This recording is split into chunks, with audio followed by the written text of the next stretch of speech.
ఓం శ్రీ గణేశాయ నమః. ఓం శ్రీ గురుభ్యో నమః. ఓం శ్రీ సరస్వత్య నమః. ఓం నమః శివాయ. ఓం నమో నారాయణాయ. ఓం శ్రీ మాత్రే నమః. జాతకములో గురుదోషంతో మనం బాధపడుతున్నప్పుడు ఇటువంటి పనులు కూడా ఆటంకంతో సతమతమవుతుంటాం. సక్రమంగా జరగాలంటే 1,00,000 దోషాల పరిహారం కావాలంటే గురుకృప కావాలి. సో దక్షిణామూర్తిని కానీ, దత్తాత్రేయుని కానీ, సాయినాథుని కానీ స్మరించండి. గురువారం ఉపవాసం ఉండండి. స్వామికి అభిషేకం చేపించండి. శనగలు వితరణ చేయండి. శ్రీ దక్షిణామూర్తిని చూసినంతనే చాలు, సమస్త పాపాలు పటాపంచలైపోతాయని మనసులో ఉండే కోరిక బలపరుస్తాడని చాలామంది పెద్దవాళ్ళు చెప్తున్నారు. సాక్షాత్తు ఆ సదాశివుడే.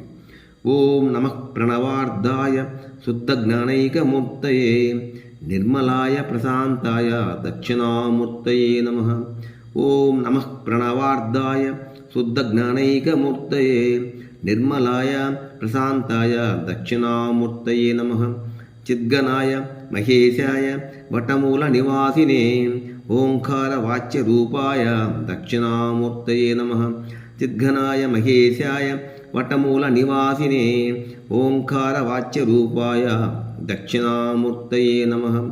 గురవే సర్వలోకానాం విషజే భవరోగిణాం నిదయే సర్వవిద్యానాం దక్షిణామూర్తయే నమః.